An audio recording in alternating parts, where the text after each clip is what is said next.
your determination about life. And that is why Coco Intimini is here today.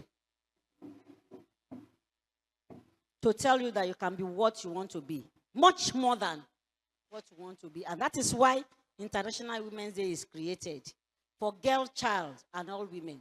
Because before now, women are just to be seen and not to be heard. Do we understand? But not to be, we are just to be seen, not to be heard. We can't talk, we don't have ideas. You have to keep quiet when men are talking. Even if you get to an office where the same man that they employ you the same day with the same certificate will get promoted more than you. Is it not so? And when they thought they would say she's a woman. If you go to give birth, by the time you are coming back, they are already giving your office to another person.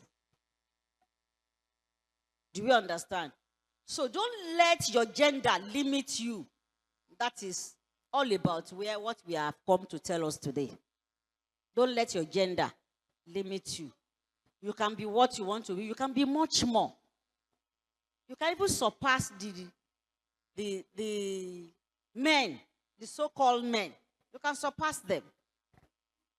That you are a girl child does not make you a less human being. You know it. Come and sing it. Come and sing it. Come now. I will not sing it if you don't come. My eyes is pushing me. Oh yeah? All right. God bless you.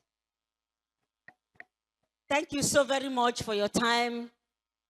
Well, we want to take off with immediate effect. And so, I have the honor and privilege to call to the podium our mommy and queen in the house, Queen Timinunu Okoya. A round of applause for her as she starts the lecture. Thank you very much, ma. Distinguished guests, respected leaders, esteemed scholars, and most importantly, the vibrant change makers of tomorrow from the Federal College of Education, Abeokuta, and our wider Nigeria audience joining us via live stream. It's an immense privilege to stand before you today representing the Ebunlobinrin Foundation, an organization that is deeply committed to nurturing the potential within every woman. We gather in Abeokuta, a city steeped in history, a place where the echoes of powerful female voices still resonate. It is here that the indomitable Funmilayo Ransom Kuti, I think when somebody was asked, one of the women that were great from Abeokuta, somebody mentioned that is to tell you that truly she was a woman of great value. She's a lioness of Lishabi. She first laid down a blueprint for female agency and activism, demonstrating that greatness is not merely a concept, but a lived reality, built with intention and unwavering spirit. Today, we delve into the architecture of female greatness. As we all know, the theme for the International Women's Day from Ebunlobinrin Foundation is the architecture of female greatness. And why do we give it this? We added that part, architecture, because it is not about chance to be great. It is not about luck, or it's not just about inherited privilege. It is about deliberate design, a conscious construction through robust systems, enduring values, and abundant opportunity. Female greatness in its truest form is not accidental. It is intentional. It is structured and meticulously built. So before we explore this architecture, let us first clarify what greatness truly means. There are keywords in this theme. Architecture is a keyword, and greatness is a keyword. But let's look at what greatness truly means. It is not merely the fleeting allure of fame. It's not about the fame, the public applause. It's not just the accumulation of immense wealth, not just the money that one has, or about living expensive lifestyle. It's not just about your marital status or your transient visibility on social media. While these may count, they are not the essence. Greatness is fundamentally about impact. It is about wielding influence with integrity, making sustainable contributions that outlast our individual presence, and possessing the profound ability to elevate others. In Africa, many girls grow up hearing what they cannot do. You are just a woman, be quiet, stay small, wait your turn. But history tells a different story. Every woman, every young woman in this room and watching online carries an inherent boundless potential for greatness. The pertinent question is not, does she possess greatness, but rather, is the environment designed to allow it to flourish? Our task collectively is to build and nurture such environments. The architecture of female greatness is founded upon three fundamental pillars. When we talk about the architecture of female greatness, we are talking about we have three specific pillars that we are going to talk about: education, economic empowerment, and ethical leadership. And we are going to critically and systematically examine each of them. Now let's look at the pillar one, which is education. Before I even start talking about education, I want us to see this as education as the foundation. That is the first pillar. Just look at a building. When you are building a house, there's a foundation. And most of the time, people don't see the foundation. You are going through education right now. People don't really see you. They don't see the effort you put into it right now. But when the second part, which is economic empowerment, comes, like that is the structure. That is what people see. That is where the world see, when the finance is there, the influence is there and everything. That is what people see. But there's a foundation to it, and that is education. That is why it cannot be negotiated. Our first pillar, the very foundation of this architectural marvel, is education. It is the blueprint of empowerment, the bedrock upon which all other aspirations are built. Education, in its broadest sense, cultivates confidence, sharpens critical thinking, and is a direct pathway to economic independence and active civic participation. We speak not only of formal academic qualification, crucial as they are, but also of vital literacies for the 21st century. We talk about digital literacy, financial literacy, emotional intelligence, and leadership education. These are the tools that equip you to navigate a complex world out there, to innovate and to lead with empathy and foresight. So it's not just about your academic qualification. It's not just about what you came to study here. It's how you can be able to have great critical thinking. It's how you are able to not just to be stagnant, not to just be in one, to be stereotyped to just one aspect of it. Digital literacy, financial literacy, emotional intelligence, and leadership education.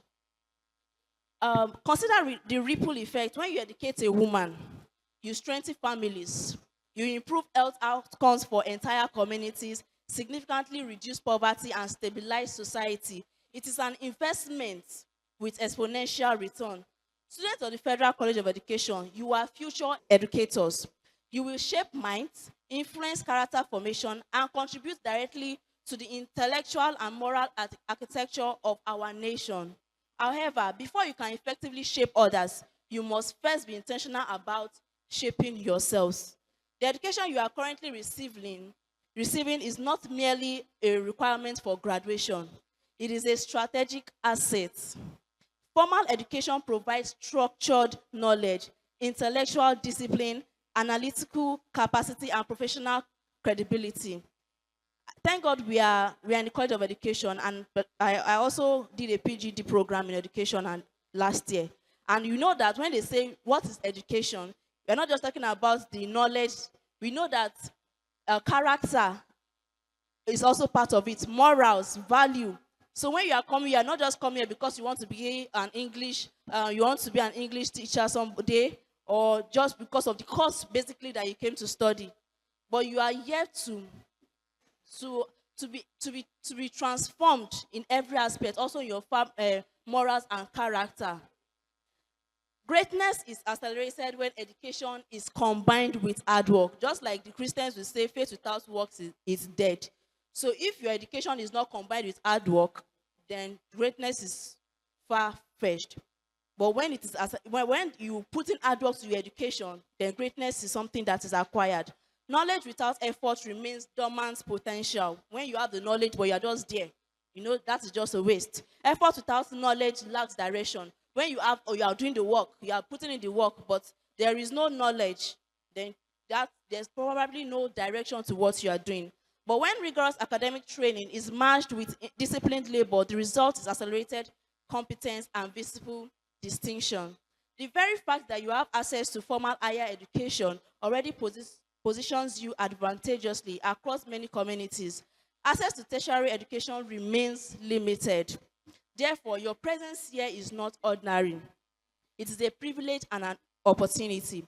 If leveraged wisely through intellectual curiosity, active participation, academic excellence, and character development, you have already advanced significantly towards greatness. Indeed, one might argue that access to quality formal education, when fully utilized, established more than half of the structural foundation required for future success. So you can't play with the foundation. That's why I say this education is key to everything. If the foundation is not strong enough, when flood and everything comes, the structure, the structure that everybody is aiming at, the economic empowerment, the leadership, the ability to influence others, they will shake when this foundation, when you think that this education is just, let me just come and get my certificate and get out. It goes beyond that. We should consider the transformative power of academic distinction. Imagine graduating at the top of your class. Beyond the certificate, such achievements cultivate a kind of confidence, credibility, and authority. It provides psychological assurance, the confidence to stand tall, to speak in public without intimidation, and to contribute meaningfully in professional and intellectual spaces. Academic excellence does not only impress employers, it strengthens your self-belief as a person. If you aspire to shape minds tomorrow, you must commit to sharpening your own today. Great teachers are first great learners. Great leaders are first disciplined students. Great women are first intentional builders of their own capacity. As we transition to our next pillar, remember this profound truth. Education lays the foundation, but empowerment erects the structure. This brings us to the structural strength of our architecture. Now we are looking at the pillar 2, which is the economic empowerment as structural strength. This is what all of us want to attain, where you begin to, where the structure is, this is what people see when you are okay, when you are doing fine. But many people do not see the efforts put into the foundation, which is very important. Following the robust foundation of education, we erect the structural strength of female greatness through economic empowerment. Financial autonomy is the transformative force that converts inherent potential into tangible power. It is the key that unlocks a woman's voice in decision making, grants her negotiating power, liberates her from dependency, and enables her to invest meaningfully in future generations. This empowerment manifests in various forms: fostering entrepreneurship, ensuring equitable access to capital, facilitating the acquisition of marketable skills, and promoting technology inclusion. We must acknowledge the immense global economic cost of excluding women from leadership and finance. When half of the population is not fully engaged, societies and economies suffer. So if all women were not engaged, because I think, I don't know, I'm not sure of the census, but I think they say women are more than men presently. So just imagine that all women are not now doing anything, only the men are working. The economy of the nation in general is going to be affected. So indeed, a powerful truth resonates across cultures and generations. A woman who controls resources controls her destiny. This control is not just for personal gain, but for the upliftment of her family, her community, and her nation. When they were asking about Funke Akindele, what she said, give to give. So whatever you have is not for yourself. Firstly, your family, your community, and of course, at large, the nation. In this digital age, a young woman in Abeokuta can build a global business. Thank God we are not in the times whereby it has to be you are limited to your space alone. Now we have digital spaces. We have digital access whereby your business can go anywhere from the comfort of your place. Geography is no longer a definitive limitation to economic participation. Digital infrastructure, mobile technology, social media platforms, e-commerce systems, and visual learning environments have redefined access to markets, capital, and knowledge. A product conceived in a student hostel can be marketed internationally. A service developed in a small community can attract clients across continents. The barriers that once confined ambition to physical location have significantly diminished. So we are lucky. We should be happy and we should make good use of this opportunity. However, possibilities alone does not guarantee productivity. Access must be matched with preparation. Students must cultivate digital literacy, financial intelligence, communication skills, and strategic thinking. Economic empowerment in this era requires more than aspiration. It demands competence. To position yourself effectively as students, there are some things you have to consider. Number one that I have here is develop marketable skills. Acquire practical competencies along academic knowledge, such as graphic design, digital marketing, coding, data analysis, tailoring, photography, and many more. As we are students presently, we should not limit ourselves to just academic and academic. Then are those days that you just say you come to your institution and just use the only thing that you want to focus on is your academics. Fine, some people it can, but you should be able to also explore other places, other aspects of life that is going to be useful for you outside the four walls of this college. Right from as you're in school, you can be learning something. You can be developing other skills. Another thing is you build a professional digital presence. Establish credible profiles on professional platforms. The apps on our phones, we should not just limit it to all the TikTok dance, the Insta. We should be productive. We should start making our presence visible online with something of value. Practice financial discipline. That is the third one. Practice financial discipline. From this stage that we are, we should start understanding budgeting, savings, investments, and reinvestment principles. Economic empowerment begins with resource management. We should be able to manage our resources at this level that we are. And number 4, start small, but think long term. Many successful enterprises began modestly. What matters is consistency, quality, and gradual expansion. Seek mentorship and guidance. Economic mistakes can be minimized when young entrepreneurs are guided by experienced mentors. Seek mentorship and guidance. It is better for you to learn from those that were before us. Those that have already, some of them, they have learned from their own mistakes. You don't need to make that mistake to also be successful. Learn from them. Have a mentor, somebody that is worth emulating. This vision of empowerment aligns directly with the mission of Ebunlobinrin Foundation. For over 14 years, the foundation has remained committed to equipping young women with leadership development training, skill acquisition program, and economic empowerment initiatives. Beyond vocational skills, the foundation emphasizes strategic thinking, research channeling, and productive enterprise development. Furthermore, Ebunlobinrin Foundation provides structured counseling support in areas such as career development, family life, and marriage preparation. This holistic approach recognizes that economic empowerment must coexist with emotional intelligence. I repeat, economic empowerment must coexist with emotional intelligence, personal stability, and ethical responsibility. True empowerment is multidimensional. It strengthens the mind, builds economic capacity, and cultivates balanced living.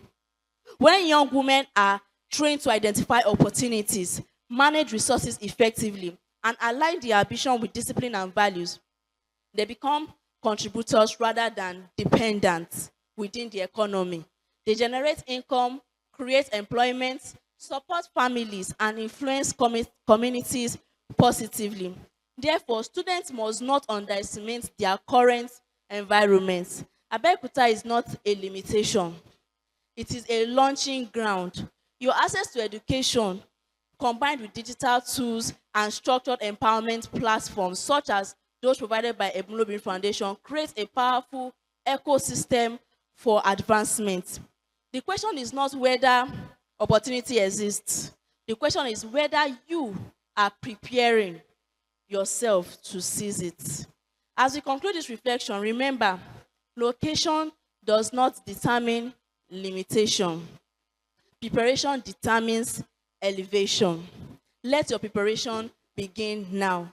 Now we move to the third pillar, ethical leadership.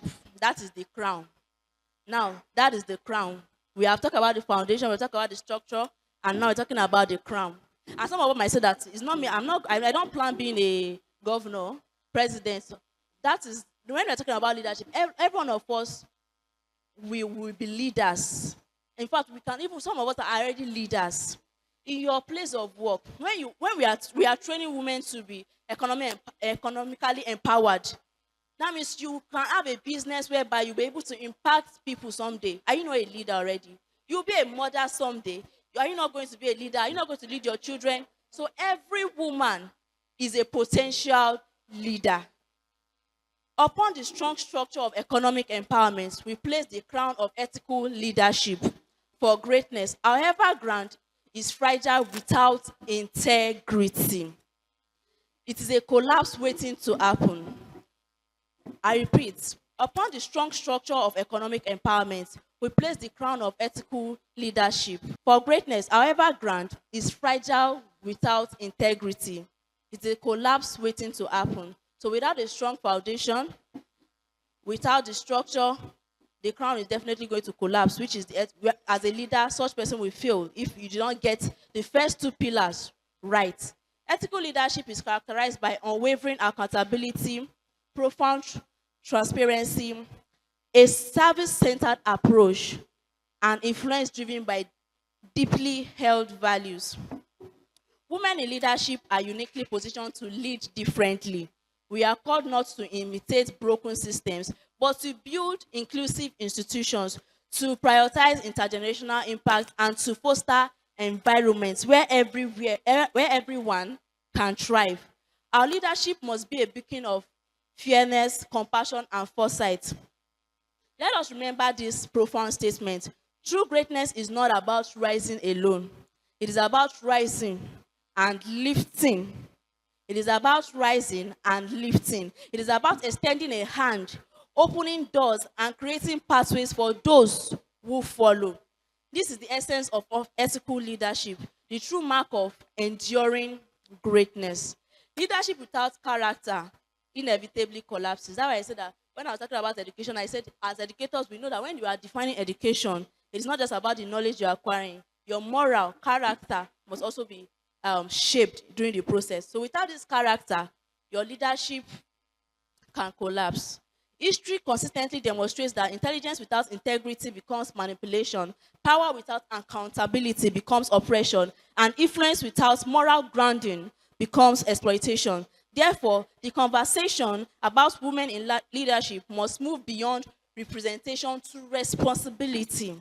Nigeria does not merely need women in position of authority. Nigeria needs ethical women in leadership, women whose competence is matched by conscience, whose ambition is guided by principle, and whose authority is exercised with responsibility. Ethical leadership rests on three foundational values: integrity, accountability, and service. Integrity, accountability, and service. Now let's talk about integrity. Integrity is consistency between values and actions. It means doing what is right even when it is inconvenient, unpopular, or unseen. A leader with integrity does not compromise standard for personal gain. She does not manipulate process. She does not sacrifice long-term credibility for short-term advantage. For students, integrity begins now. Submit original. Now, these are some of the things that for students that checks our integrity. Submit original academic works. When you are told to do your research, you should submit original academic works. Do original work. Avoid examination malpractice. As simple as those things look. Respect institutional rules. Somebody is laughing as I said avoid examination malpractice.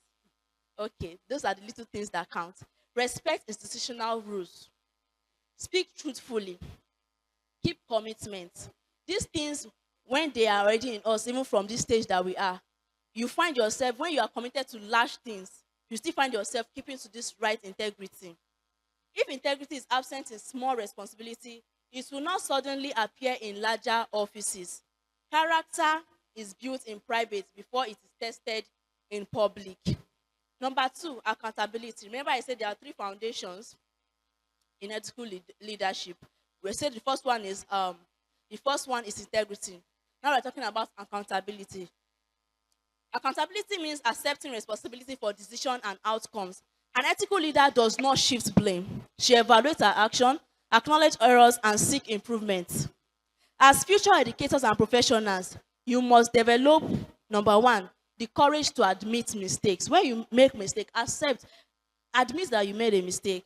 Number two, the discipline to correct them. And number three, the maturity to accept constructive criticism.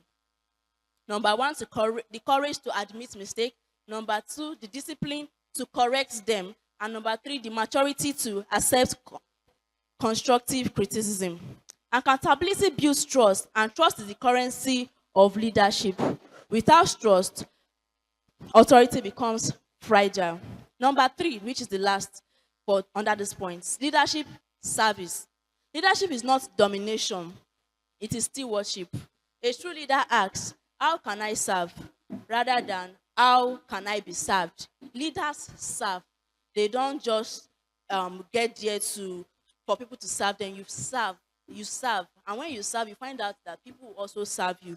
But you are there for service. Service-centered leadership requires, number one, empathy. As a leader, you should have empathy, active listening, fair decision making, protection of the vulnerable, and commitment to the collective good.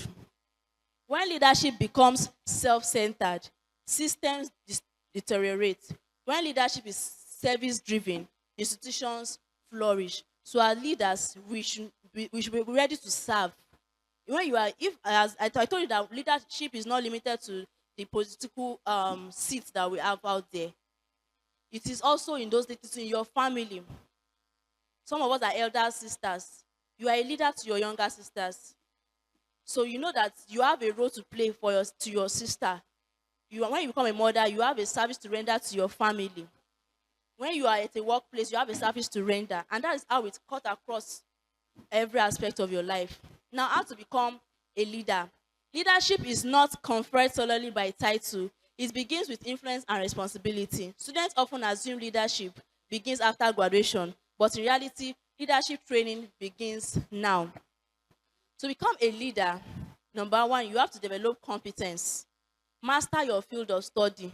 Leadership without competence lacks credibility.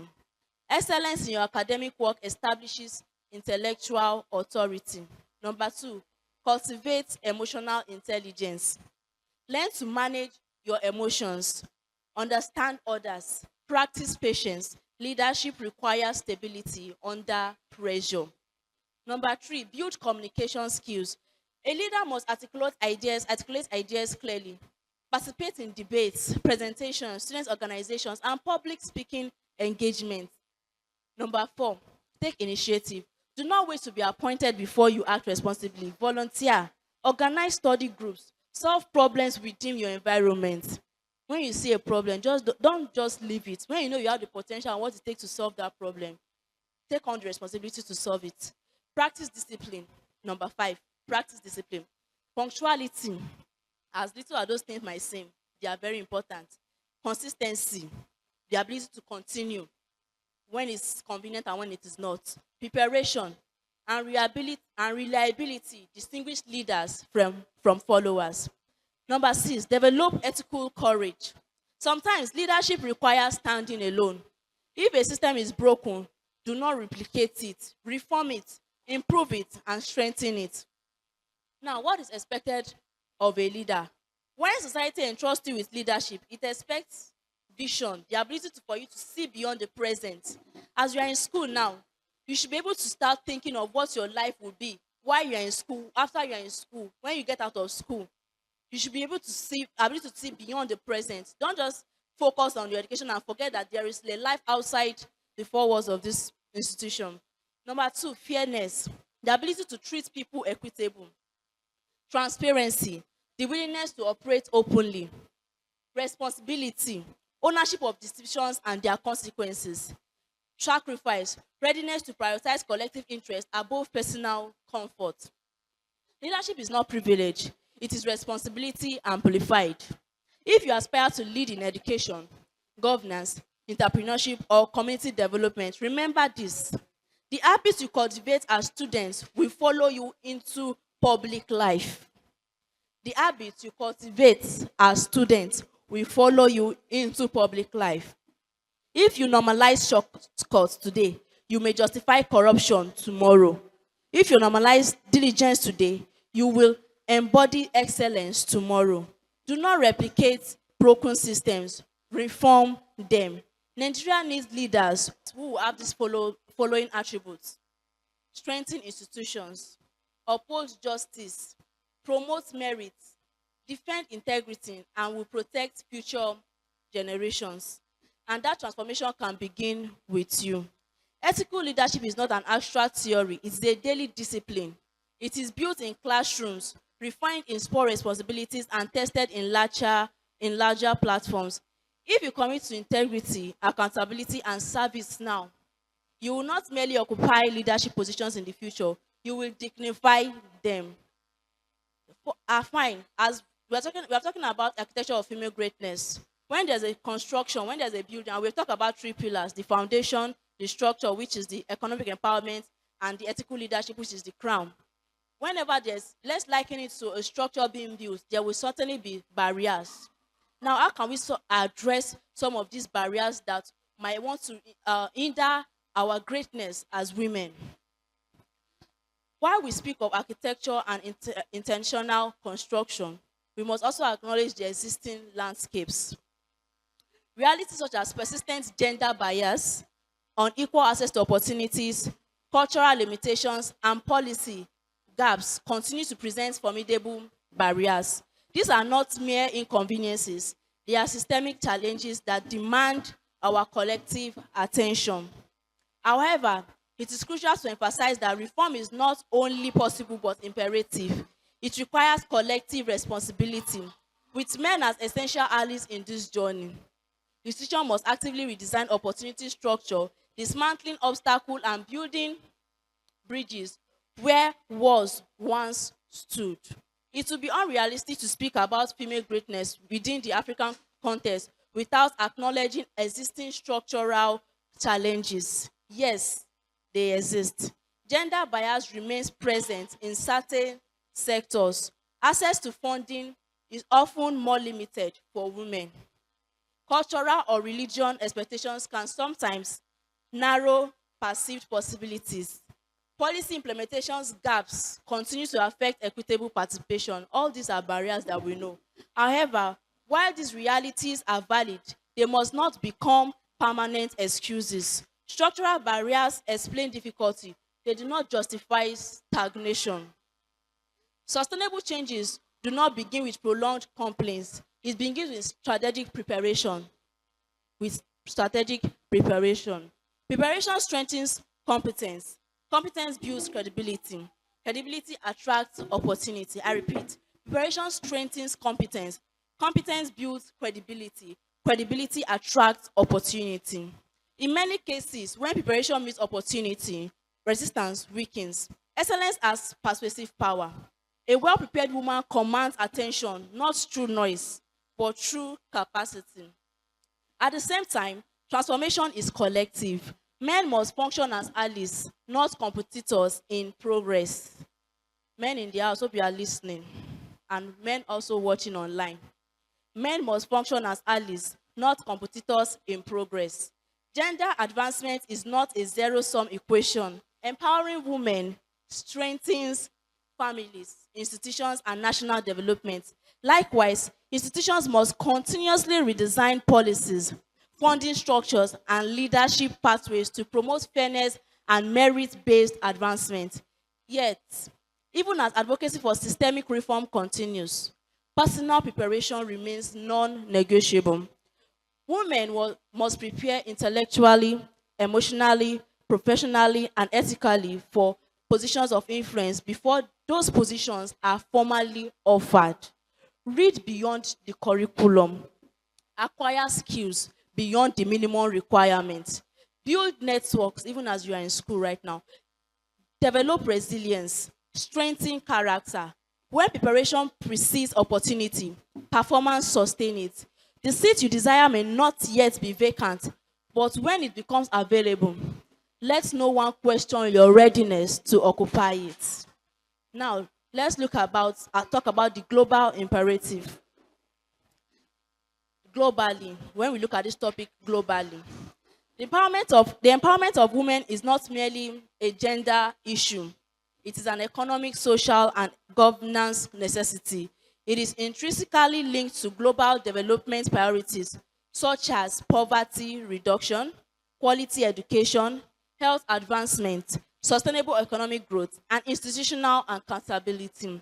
When women are educated, economically active, and ethically engaged in leadership, the benefit extends beyond individual success. They strengthen families, stabilize communities, and accelerate national development.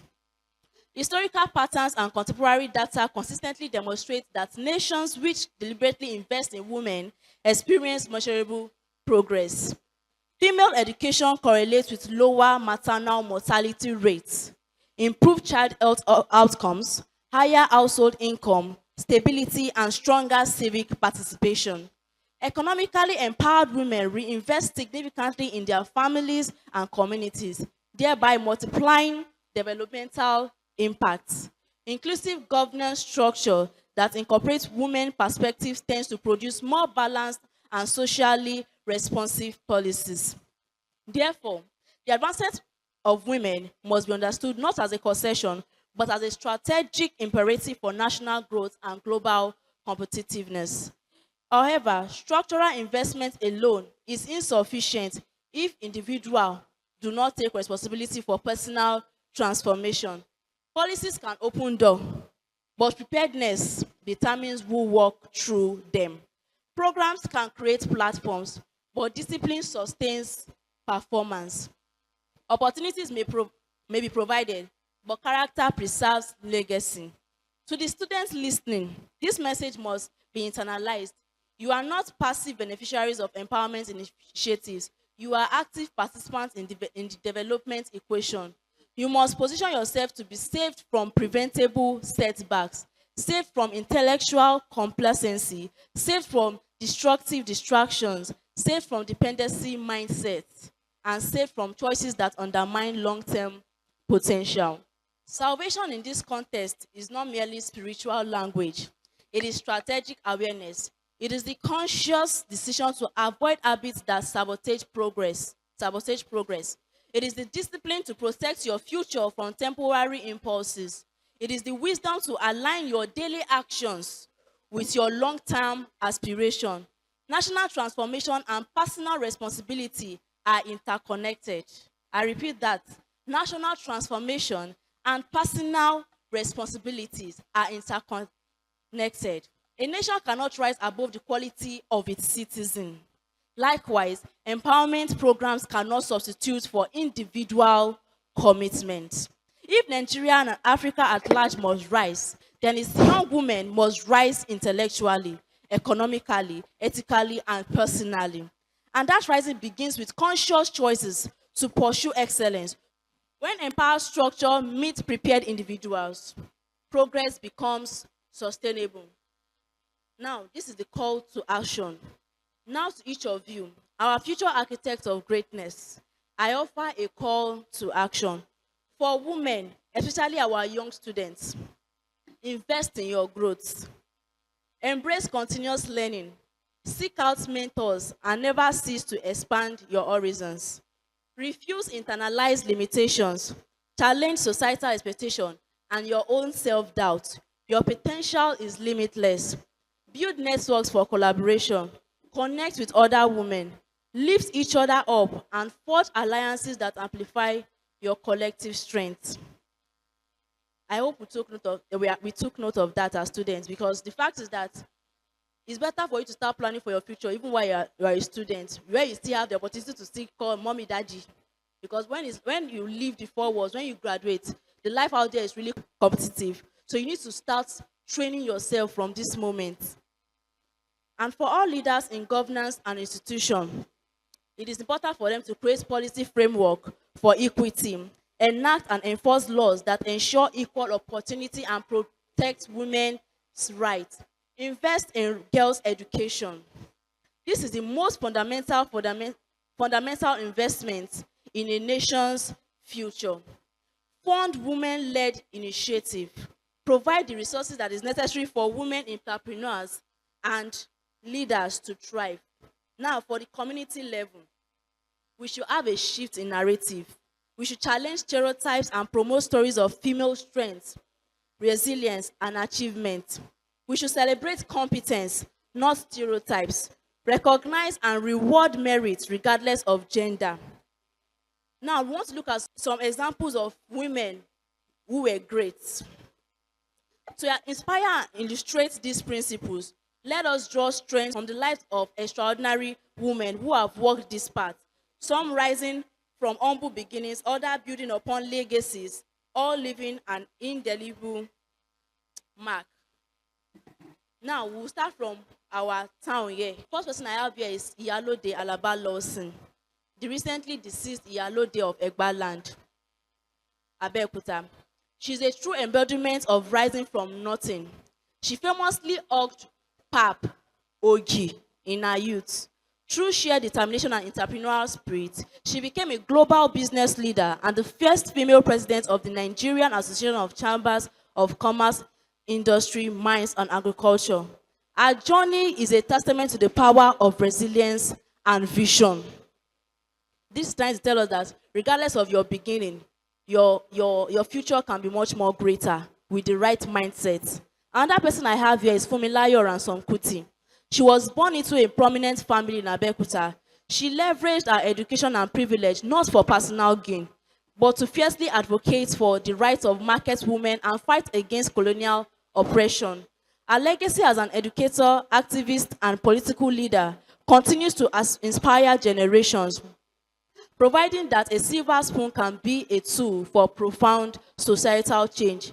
She did not wait for permission. She designed change. Dear students, understand this. You are sitting in a city where greatness has already been architected by a woman. You can see the second example. She didn't really have a humble beginning like the first example that I gave. She seized the opportunity that she had to influence, to lead, to inspire. Another person is Dr. Ngozi Okonjo Iweala. Her journey exemplifies how privilege, when coupled with purpose and resilience, can be a powerful catalyst for global impact. She was born into a royal family in Ogwashilku, Delta State, with her father being a revered king and professor. She had access to excellent education and opportunities from an early age. She pursued her studies at prestigious institutions like Harvard University and the Massachusetts Institute of Technology, laying a strong academic foundation. However, her path was far from devoid of challenges. As a teenager, she experienced the harrowing Nigeria Civil War, a period that undoubtedly shaped her understanding of hardship and the importance of service later. In her role as Nigeria's finance minister, she faced significant political opposition and even the kidnapping of her mother, a desperate attempt to deter her anti-corruption efforts. Yet, she persevered, driven by an unwavering commitment to our country's economic reform. Her career culminated in her historic appointment as the first woman and first African to lead the World Trade Organization. Dr. Okonjo-Iweala's life teaches us that privileged background is not a guarantee of an easy life, nor does it absolve one of the responsibility to contribute meaningfully. Instead, it offers a platform from which to launch even greater endeavors. She famously said, when you are a leader, you must be prepared to stand alone sometimes. You must be prepared to have people who don't like you. This quote underscores the solitude and fortitude often required to stand firm in one's convictions and lead with integrity. Another person we have here is Folorunsho Alakija. She was someone that her story is from secretary to self-made billionaire. Her story is a testament to sheer determination and an unyielding spirit. While she was born into a wealthy polygamous family, her journey to become one of the richest black women in the world was entirely self-made, not inherited. She began her professional life as a secretary in the bank, a humble start that belies her later achievements. Her passion for fashion led her to London to study design, and she successfully built a prominent fashion label in Nigeria. Her most significant challenge, and ultimately her greatest triumph, came from an unexpected venture into the oil industry. She faced a grueling 12-year legal battle against the Nigeria government to retain her oil prospective license. This period was marked by immense pressure and uncertainty, but her persistence paid off.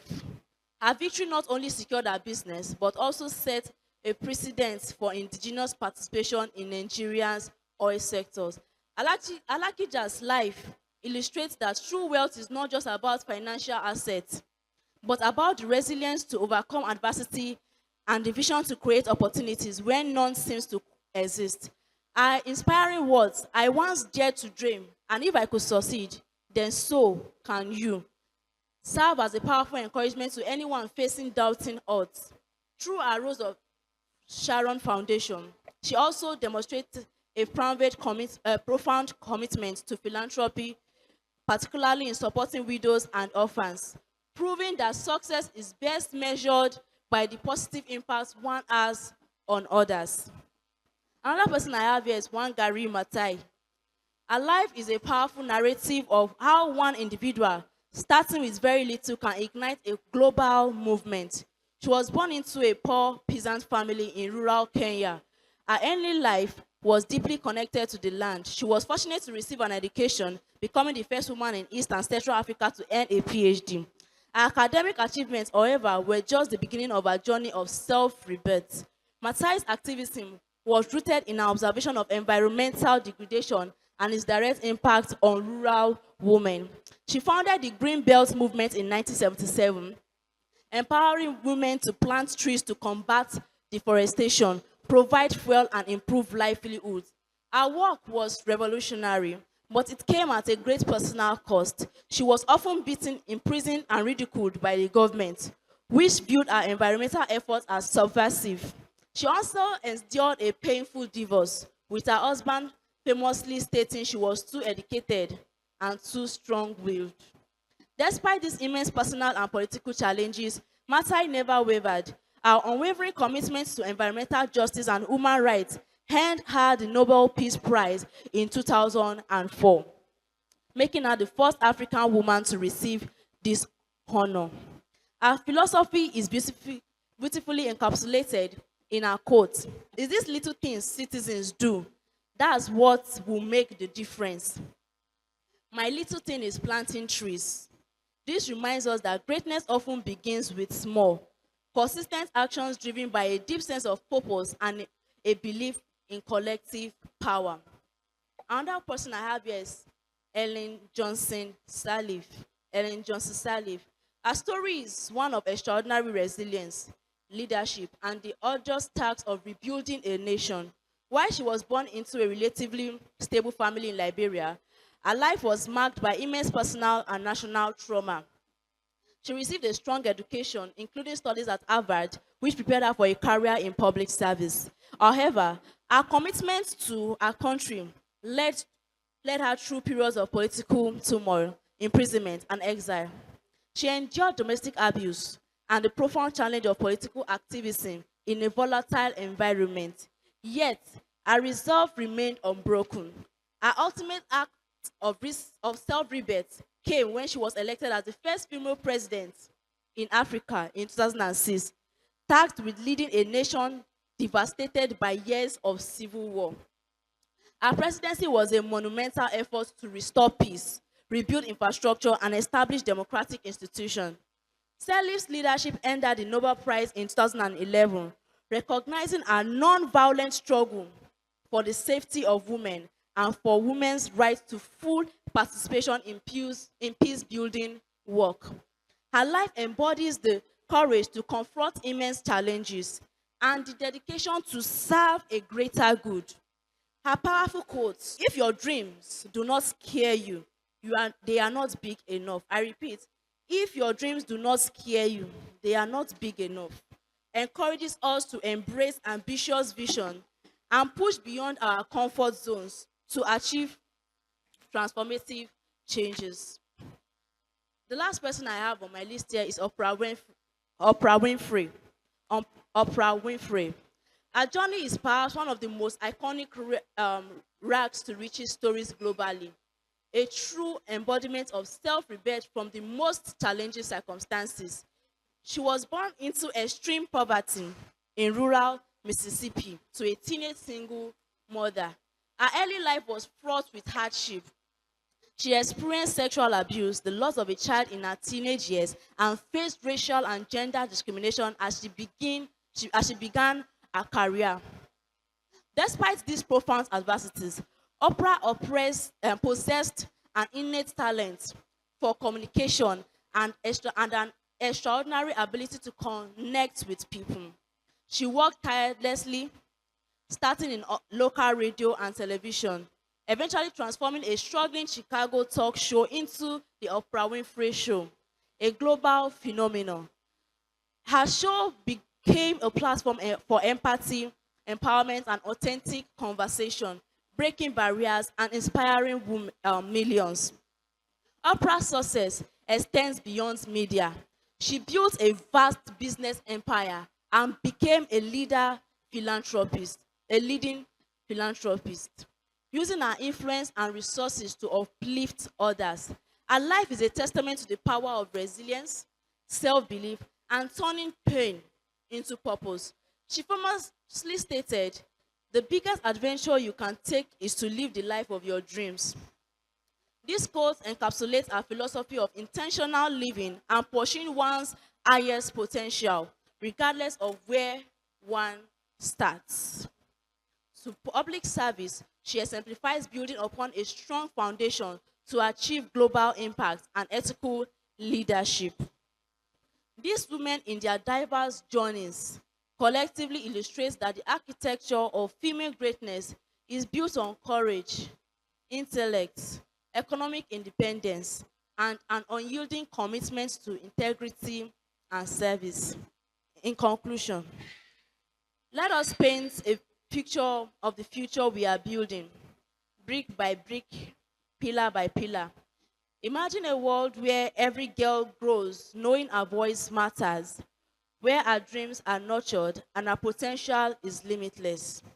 Imagine a world where every woman has equitable access to opportunity, where her contributions are valued and her leadership is celebrated. Imagine a world where leadership truly reflects the rich diversity of humanity, where compassion guides policy and integrity defines power. This vision is not a distant fantasy. It is within our grasp. Female greatness is not a mere slogan to be chanted. It is a living, breathing structure we must collectively design, diligently fund, fiercely protect, and sustainably maintain. The architecture begins now, and it begins with each and every one of us. Thank you. Thank you so very much, Ma. Ma, please, can you please step down? We want to somehow appreciate you in our special way. So all of us are going to stand up. We're going to sing for our mama. Abi, she's a mother now, and we're celebrating International Women's Day. Ìyá níyá wa, àrèmárìn ìdọ̀tí. Ìyá níyá mi, ìyá níyá mi, àrèmárìn ìdọ̀tí o. Òyà gèlè kórí ẹlẹ́gàn gbóná jọjọ. Owó bàtà kórí ẹlẹ́gàn gbóná jọjọ. You are not dancing. Ìyá níyá mi, ìyá níyá mi, àrìnmárìn ìdọ̀tí. Àrìnmárìn ìdọ̀tí o, àrìnmárìn ìdọ̀tí. Àrìnmárìn ìdọ̀tí o. A round of applause for her. She's the brain behind what you are seeing today, the wife of the owner of Ebunlobinrin Foundation. And I have the privilege, the singular honor to appreciate our mommies in the house. We are still going to celebrate you too. I have Mrs. Edun, the administrative officer too. God bless you, ma. You are welcome. Please, Shebi, you know them. So when I call them, clap for them, oh. It is not easy to be at that level they are. Abi, if not, I will write names of, you understand. Don't mind me. The next person is Mrs. Adebeshin, Secretary, the Student Affairs. Mommy, we are welcome, ma. Thank you so very much. Mrs. Badebo, the Higher Educative Officer, Student Affairs. God bless you, ma. You are welcome. And of course, Mrs. Busari, SA, the Administrative Officer 1. Beautiful. You are very much welcome. And of course, I've told us the other time that behind a very successful woman, you must definitely see a man. Abibeko. And so we have Mr. O.O. Falano, the Clerical Officer. Thank you so very much, sir, our man in the house. So, for all our mommies in the house, we want to equally celebrate you. Can you please come out, ma? Mama, oh, mama, oh, mama, oh. Olúwa dá màmá sí fún wa. Mama, oh, mama, oh, mama, oh. Olúwa dá màmá sí fún wa. Oluwada mama si. So this last song, we want to sing it, and all of you knows it. There is no one like mother to me. No matter how you may be, I've traveled over land, I've traveled over sea. No one like mother to me. One more time. There is no one like mother to me. No matter how was she may be, I have traveled over land, I have traveled over sea. No one like mother to. A round of applause to all of them. Thank you so much. You are welcome, ma. We are celebrating International Women's Day. That's how we have to celebrate you. All that you have listened to, all that you have learned, we want you to ask questions so that we know that we have impacted something into you. So now we have introduced the panelists to us. And of course, you have equally listened to all that our mommy said. We have this rule now. We are into the second aspect of the program. Number one, let's all silence our phone. Let's put it in silence. 2, please raise up your hand when you want to talk. And please let your question be relevant to the topic that our mommy just delivered. And I equally want to plead with you that when you want to ask your question, listen to the question that others have asked. Don't ask questions that some other people have asked previously to save our time. Ensure that your contribution ends with a question. Do you understand? And then, to save time, we will be taking 3 questions at a time. 3 questions from this role, 3 from this role, 3 from that role, and we will close. We want to start by asking the audience, what is this that all through the 30 minutes, is it lecture? Okay, that she or paper that she has delivered. What is it that you can grasp as your own? And how do you think you can internalize what you have grasped? Okay, maybe I should make an example. She told us that the fact that the system we are in is not that encouraging does not mean that you should not find your level. Abi? She equally said that while you are here to learn, get some skills to better your lot. She consistently mentioned that you should look for how to better others. Do you understand? So, for example, you are an English teacher and you want to go and learn tailoring. How can that better the lot of people around you? Do you understand? I know that a teacher is Ilorumo, Ayelowa, Abibeko. So you might not want to give your lesson for free. But there's some other things you can do for free to better the lot of people around you. How do you go about that? For example, in Ebunlobinrin, we have a project, yes, that we help the younger ones with, that we know you can fit into and then better your lot. And she equally said that the fact that you are here does not mean you are going to wait till future to build the future you are waiting for. That you should start building it now. Am I correct, ma? So in all that you have had today, for us to know that something went through your mind, we want you to ask questions. And you can ask any of them. So I want to start from, is it here? Thank you. How do we balance? You made mention of balancing our education now with a skill so that when we get out there, we will not be stranded, right? So I want to ask now that classes are choking, and then somebody feel like I want to die, how will we balance learning a trade and classes? How will we balance it? We can't say we want to miss classes for learning trade. And we can't say trade will stay and we'll go to only classes. So how do we balance both sides? Question number 1. Number 2, on this same rule. We have 3 questions there. My question goes like this. How can a woman reduce pores? She mentioned that a woman can reduce a pore. So I don't understand. Can reduce poverty. Yes. Uh-huh. But I do not understand that.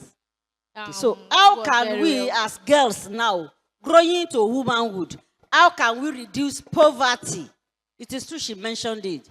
And the last person on this role. How can we reduce attraction in a man? Okay. As a woman that is just growing up, how can you willingly attract a man? That was what she got. Yes. What do you mean? Is it not? Let me tell you one thing. Oh, maybe you did not know. It is better for you to marry right. Very good for you to marry right, yo.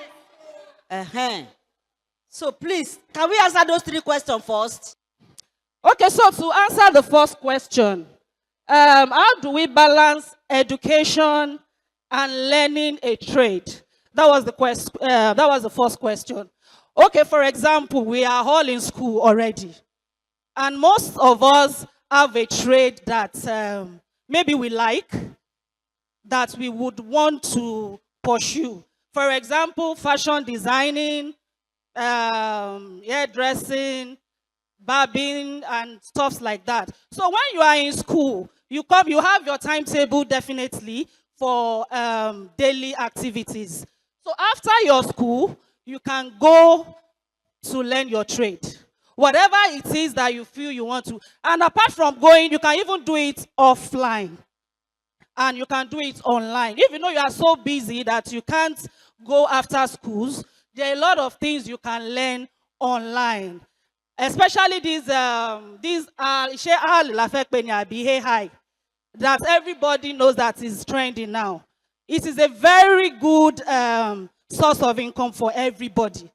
And yesterday, I still saw someone that posted it that if you are interested in learning it with just 2,000 naira. So it is a plus for us, and it is not disturbing our education. It is what we can do after school. How can you reduce poverty in your community? We have to be successful, no? Success, no. When I was giving the lecture, there's a kind of progression I gave to it. That when it all starts from within. As when you are successful, it's not about yourself. You impact your family. From your family, you also impact your community and the nation at large. And of course, when you are contributing to the nation, that means you are contributing to reduction of poverty. When you are doing well as a woman, like women that are entrepreneurs, when they are doing well, they have an establishment. Are they not employing people? Are they not helping people out of poverty? When you are a woman, you have a family. You don't have to call your husband for little things. You support your husband. You are not allowing your husband's neck to choke. Are you not elevating poverty? And all this in general, the broader picture. When in each family, it is each family that makes a community. As the nation is not made up of one person. It is not made up of one family.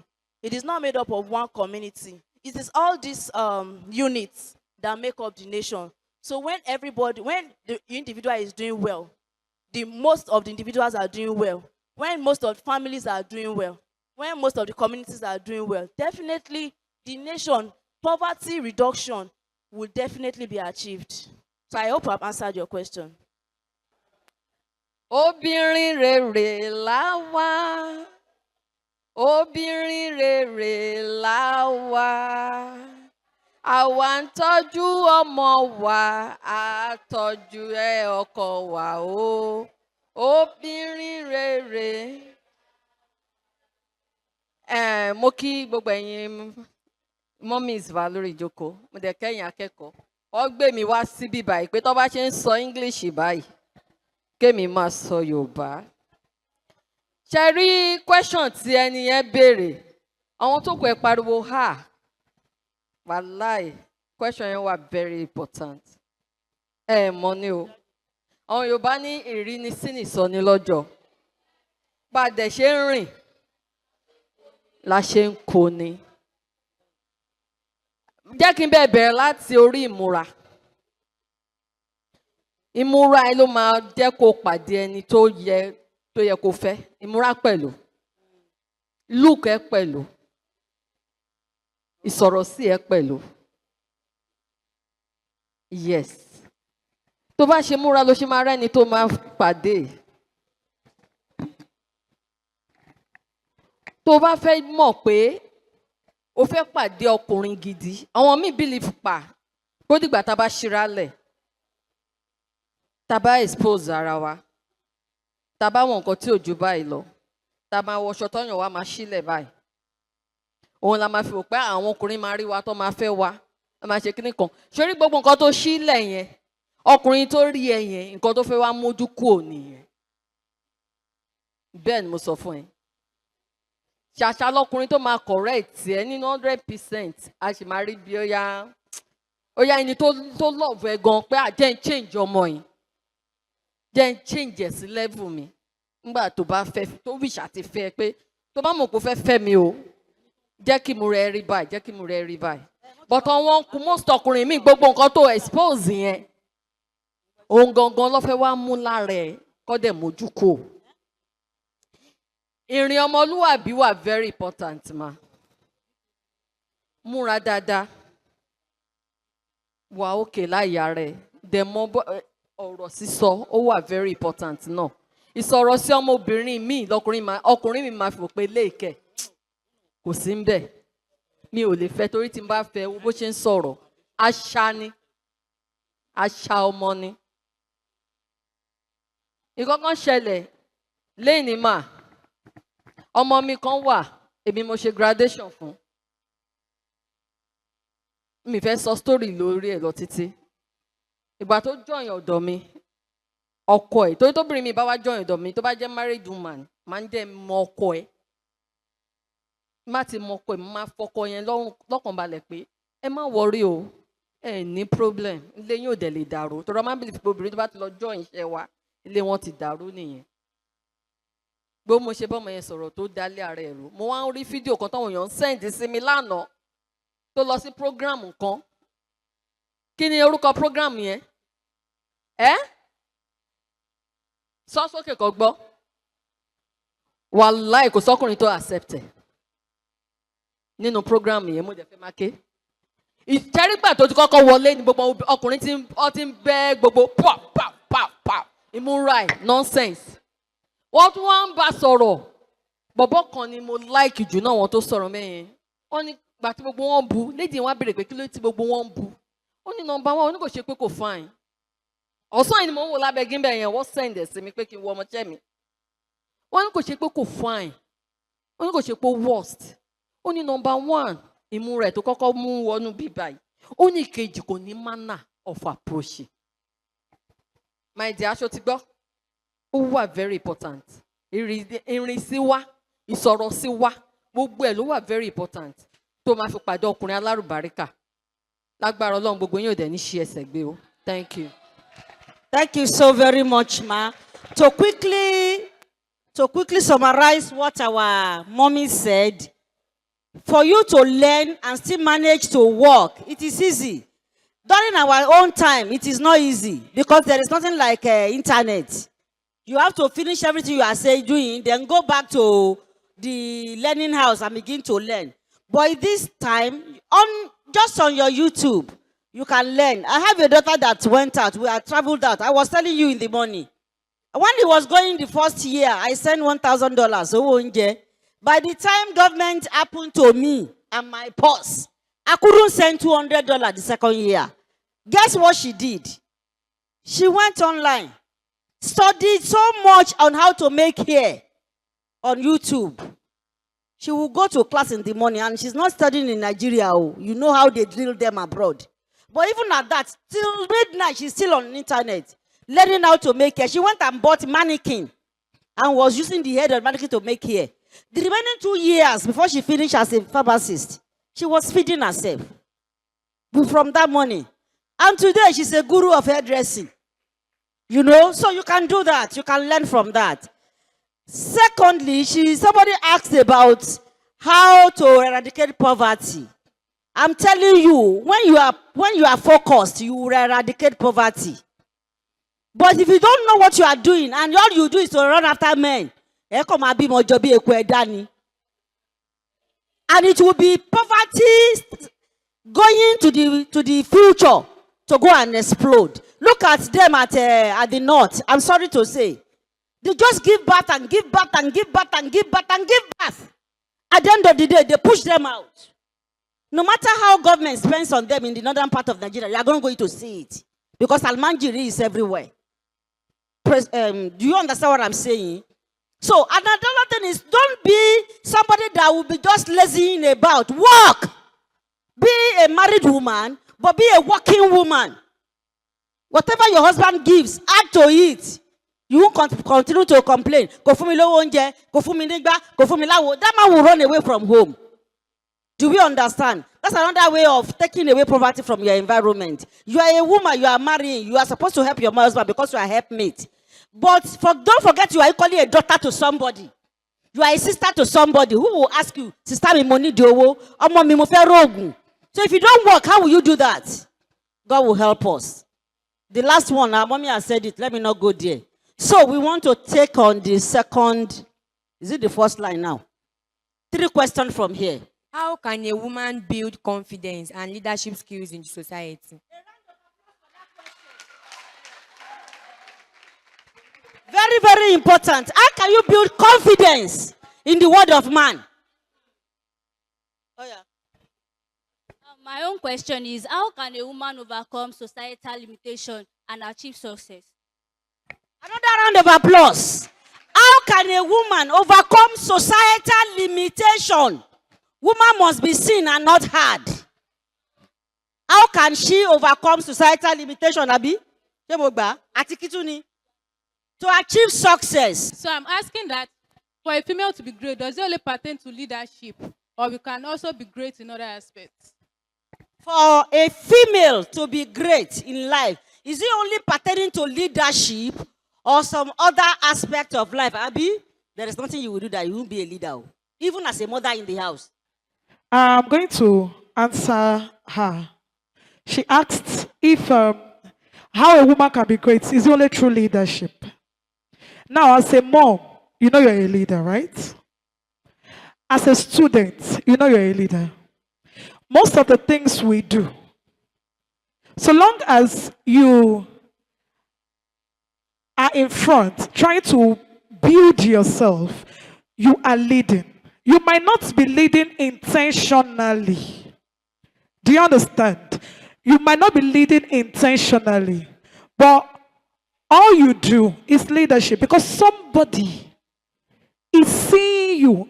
Either your classmate is seeing you and learning from you without you knowing, or your siblings are seeing you, learning from you without you knowing, or your children are seeing you, learning from you without you knowing. Leadership is uncompromising, as in, is large. So we are leaders. That is one and very more the one very important way, like you asked. Now, it's not only true leadership, right? How will I put it? You can be a business person, and you can also be great in that aspect. You can be, what's her name? Tejo Show, right? She was great in all she did. She wasn't really in the leadership of politics or in all that stuff. Do you understand what I'm trying to say? You mustn't be in the political leadership strategic for you to be a leader. Do we understand? Thank you so very much. All right, mommy. All right, you want to answer? Thank you, ma. Good afternoon, everybody. Good afternoon, students. I want to answer that questions. We start how a female or a woman can achieve confidence. Yes, confidence is you build it gradually. Like now, you can achieve confidence through education, through learning, through training. Do you know that as you are here now, you subjected yourself to this lecture? Many of your counterparts, they are not here. But let me tell you, whether consciously or unconsciously, you have taken something today. You have learned something today. And that is, if you put it into use, you know that from what you have learned today, it has added to you. It has added, and that's why we are saying there is something called hidden curriculum. It's not every time you sit in the classroom. Things like that, you learn like this, and it will equally increase your confidence because now you'll be able to bold and set what you have learned today to one or two people. That's one. Another thing is, you can be confident. Like what mommy there, you're dressing, when you dress comfortably, you feel confidence in anywhere you enter. You feel confidence in where you enter through your dressing, your way of the way you talk. No, you are not the type that you can just open your mouth to say anything. You must have calmed down. This thing I want to talk about. You internalize it, think about it before spitting it out. So confidence is not all about reading. You subject yourself to learning. You subject yourself to education. You subject yourself to corrections so that from there you can acquire more knowledge. And that's my own part of contribution. Thank you so very much, ma. We want to quickly round over. I want to say one thing. You know, some of us, it is not that we don't know what to say, but our fear is, how would they accept me? How am I going to say it? Some of us, our English is not good. We go to Oriolumo, How can a woman overcome societal limitation to achieve success? Okay, maybe I should talk about that. How can a woman overcome societal limitation to achieve success? Number one is that you should be determined. Have a willpower that this is my vision. I want to pursue it with everything in me, no matter what. I'll give you a story of my life just in 2 minutes. I am a unionist. And so in our environment, the only people you see is the men. We have 13 positions, and they will only give one to woman. What is the position? Welfare female. That is, if you are going for any meeting, they want to take any decision, what they do is you go and cook. So even in the meeting, you are not there. You are cooking. By the time you finish cooking, you enter the meeting, you are serving. Before you finish serving, you live there, you are washing plates. Yes! That is what they do in our environment there. So the remaining 12 people will be on the table, they will be discussing. Even when they want to discuss about women, you that is a woman that knows where the shoe is pinching you, you are not there. So they discuss and take decisions on our behalf. So one day I got annoyed and I said, is it only with female welfare alone? But waiting now, they make money, they make money. 10 kobo make 3,000. I don't agree. I want to go for treasurer. You know? Everybody say, today, no move. They went and said so many things about me to my husband. I said, you want to support them or you want to support me? Pray that I don't win. If I don't win, I'll come back and beg you. But if I win, say this roof not go take us. I was very determined. You know what? I went and sold land, sold car to go and campaign to people. At the end of the day, I lost with 26 votes. I lost honorably. I lost gallantly. But this following day that they are going to do the swearing in, I went with so many papers. I wrote letter of approbation. I was giving everybody. But the people that gave me their vote and people that did not, everybody were like, the person that entered, that won, did not call them to say thank you.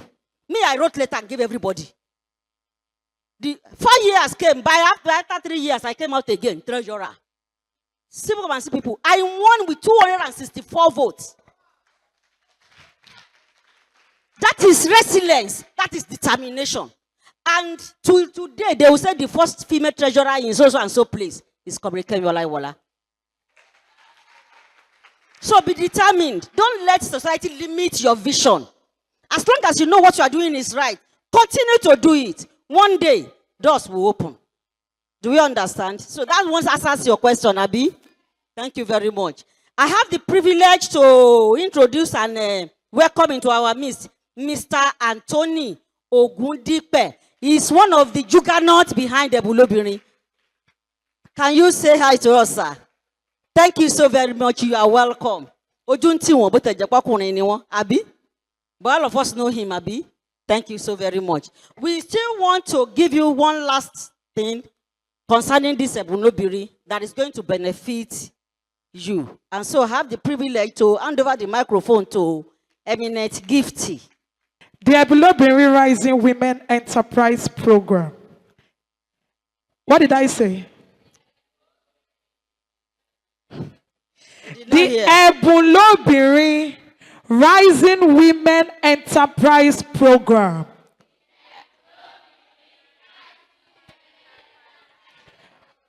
Are you a woman? Are you a woman? So is this program for you? The voice is not loud again. Is this program for you? Yes, we are Ebunlobinrin Foundation, right? Yes, good. So one of the lectures, she was giving us a lecture today, and she said something concerning entrepreneurship. Did we hear it? Some of you asked the question, how can you juggle students and learning? Good. She answered the question, right? Now, Ebunlobinrin has a program. In fact, we have many programs where we help to give young ladies like a landing step. We help you start strong. And one of the projects is what we call the Ebunlobinrin Rising Women Enterprise Program. Are we clear? This is a national empowerment initiative supporting Nigerian female youths. Are we youths? Good. So this is what? A national empowerment initiative supporting Nigerian female youths aged between 16 and 25 years. Are you within that bracket? If you are within that bracket, let me see your hands. Between 16 and 25. If you are within that bracket, I want to see your hands up. I want to know the people I'm dealing with, because I'm not going to go home with this very beautiful program. You are going to be partakers of this. Do we understand? Now, with funding, listen very well. With funding, mentorship, and enterprise development, meaning we are funding whatever you have. Do you get it? We are mentoring you and we are developing you. We are not leaving you to just figure it out on your own. Can't you people clap for Ebunlobinrin? Clap for Ebunlobinrin Foundation. It's a juicy program. It's not, isn't it? It's a juicy program, is it not? Good. Now, the tagline of this is empowering the rising generation of Nigerian women entrepreneurs. You people are supposed to be writing. You are supposed to be writing. Bring out your pen. Bring out your paper and write.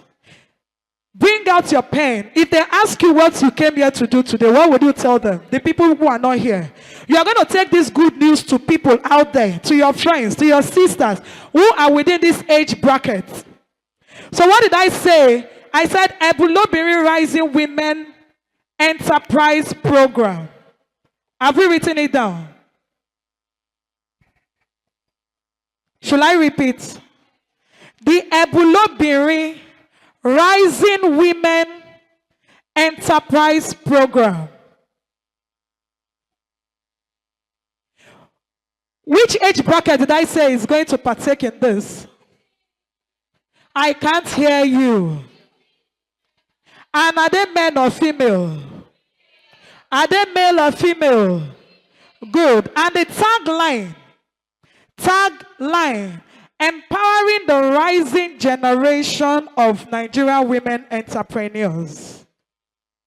Empowering the rising generation of Nigerian women entrepreneurs. Do you know what entrepreneurship means? Do you know what entrepreneurship means? Come and tell me. Come and tell me, a bold person, come and tell me what entrepreneurship means.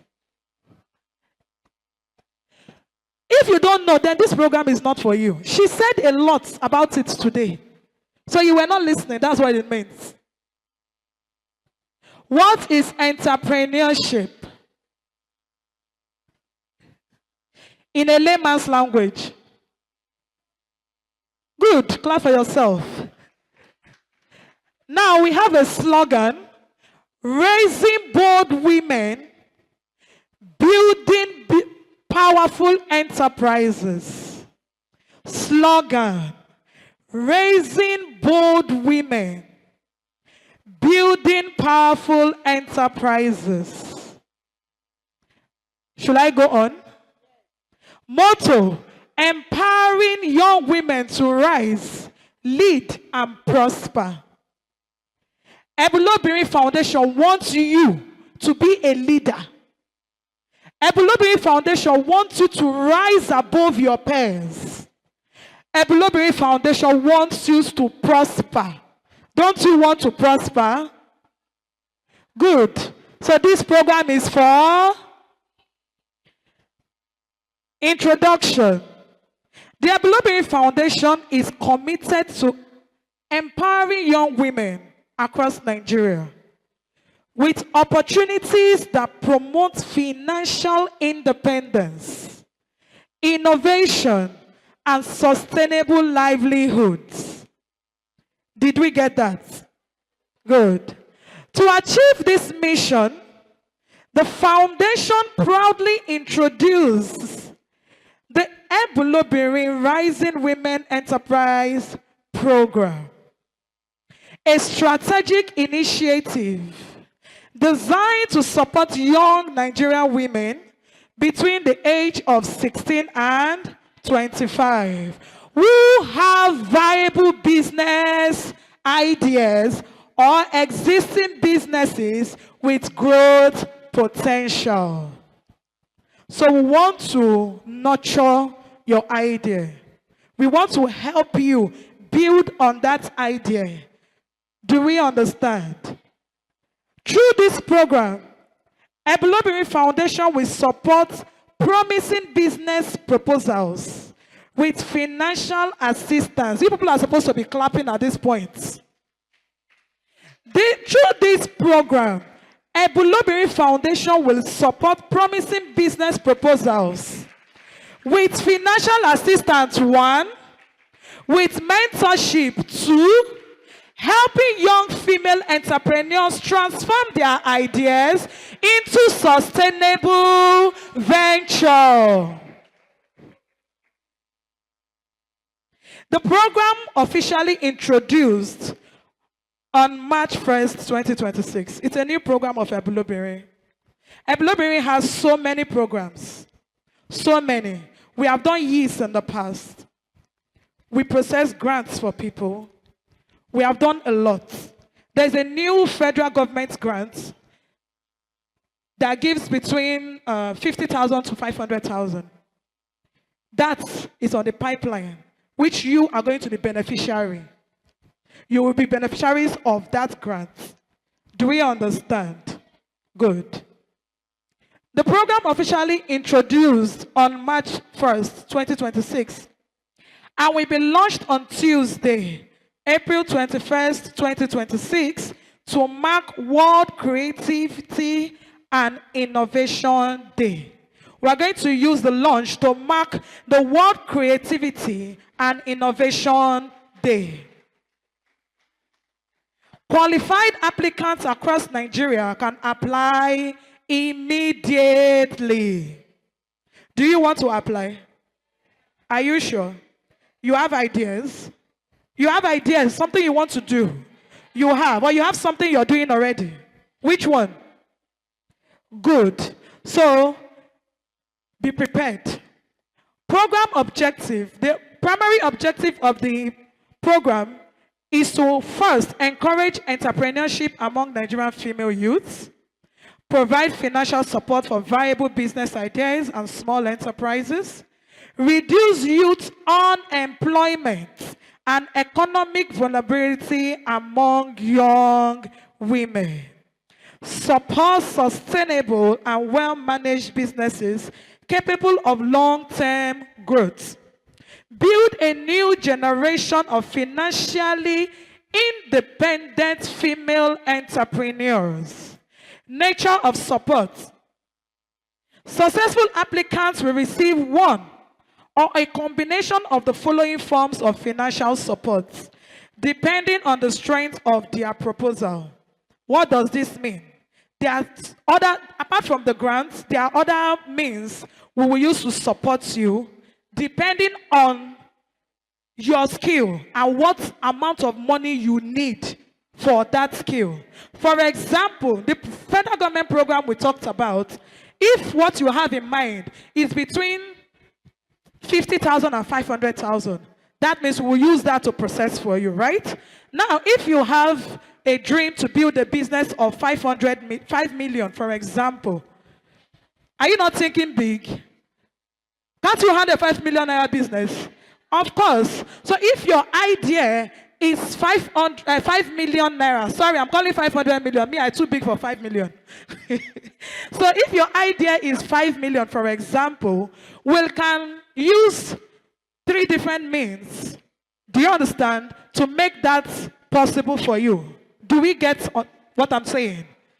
So, successful applicants may receive one or a combination of the following forms of financial support, depending on the strength of their proposal. The first one is grants. Do we know what a grant is? Do we know what a grant is?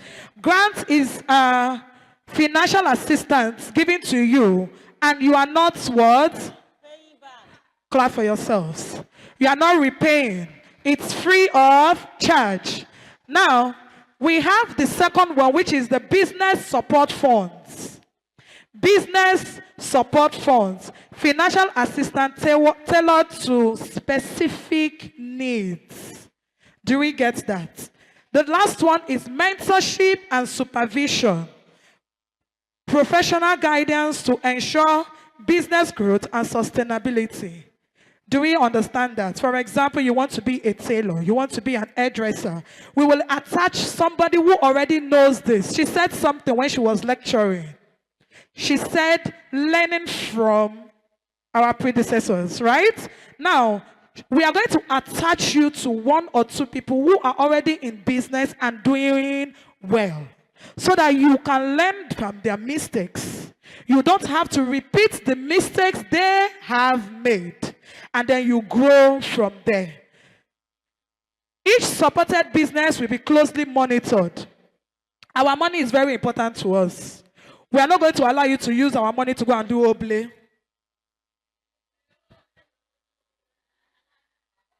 We will not allow you use the money to go and do oblé, or go and pay house rent, or go and give it to mommy, or go and give it to daddy. Some of us will go and give it to man.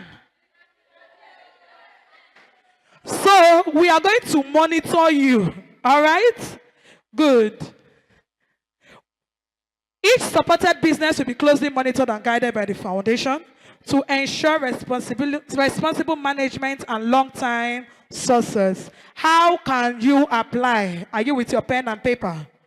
To qualify for this, an applicant must be a female Nigerian student. What did I say? A female Nigerian student.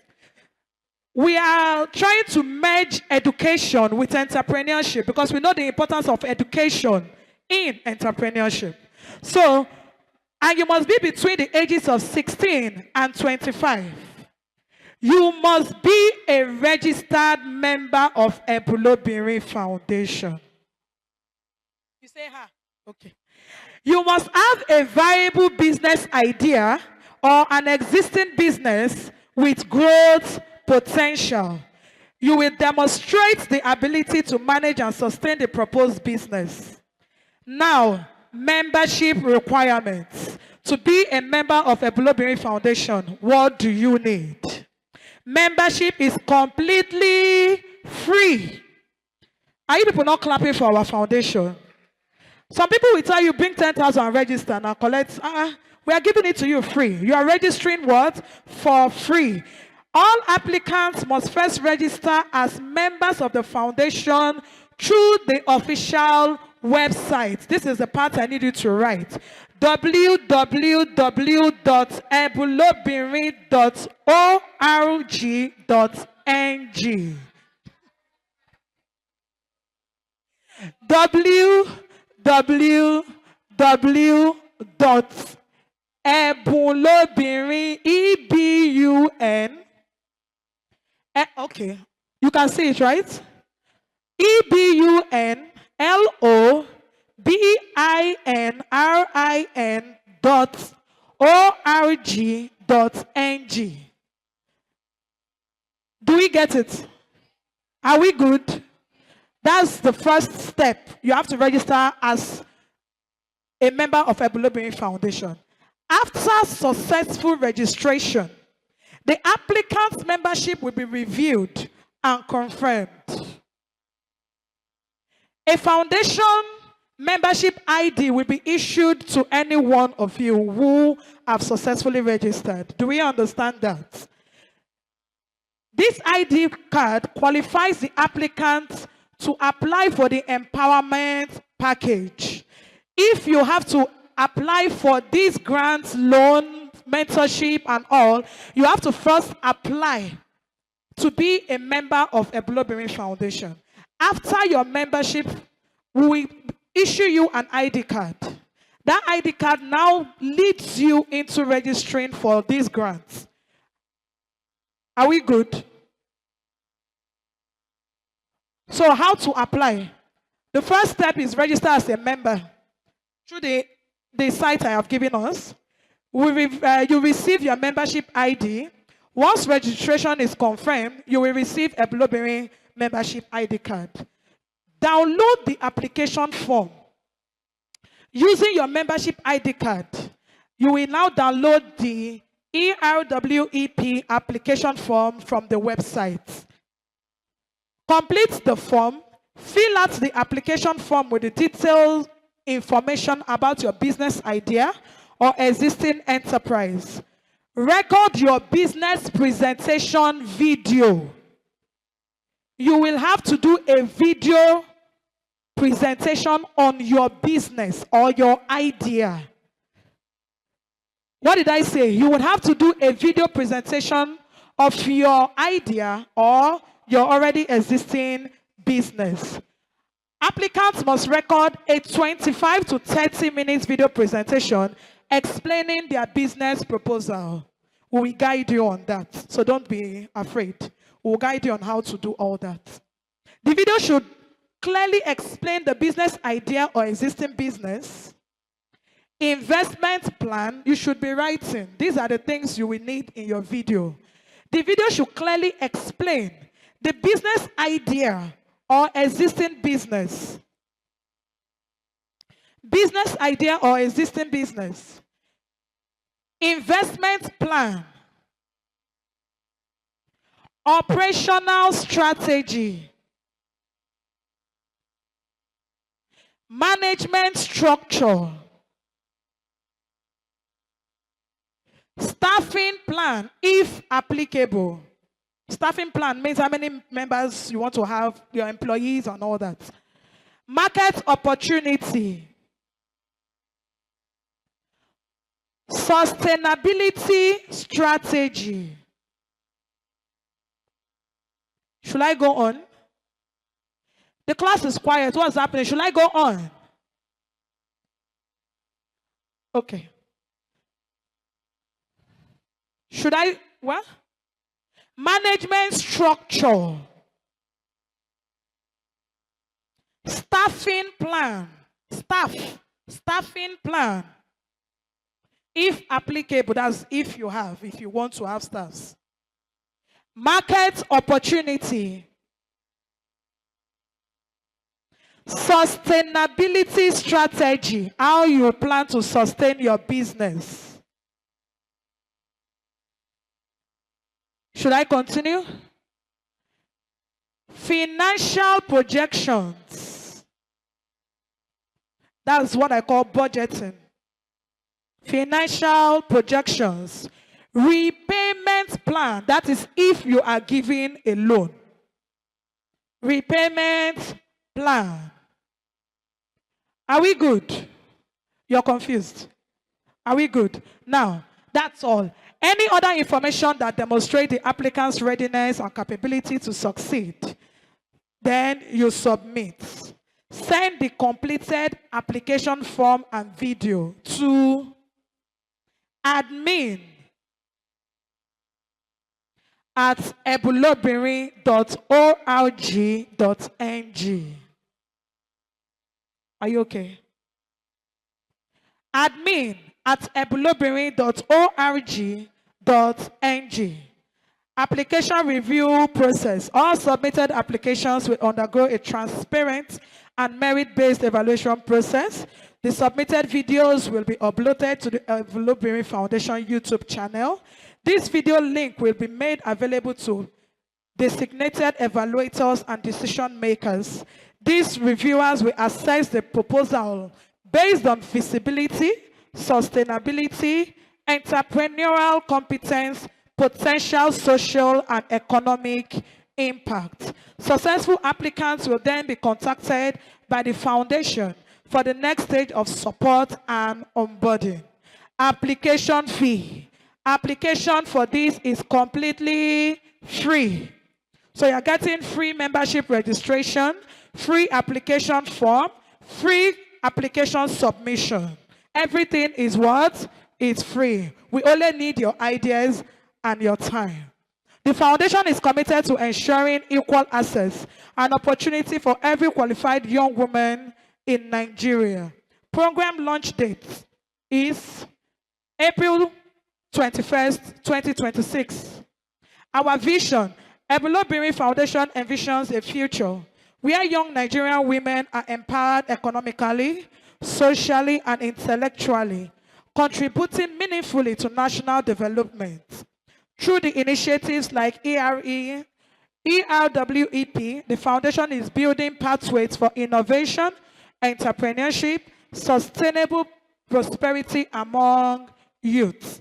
Now, if you need any assistance, you are confused about something concerning this, here are the phone numbers and WhatsApp numbers you can call. 081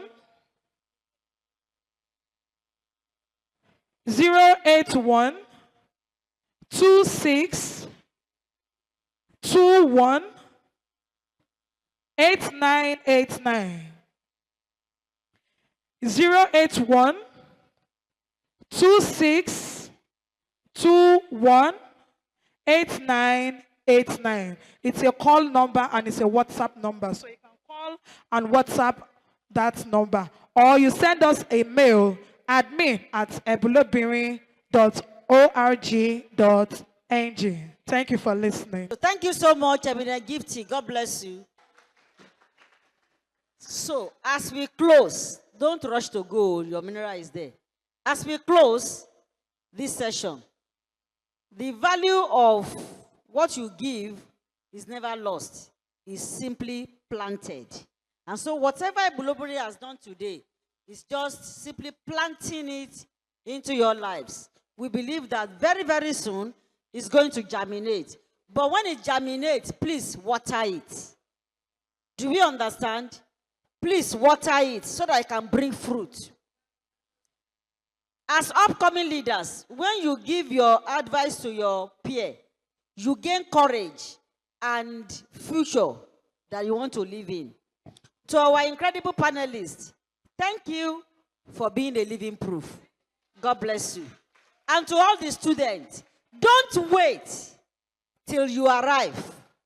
Start adding value now.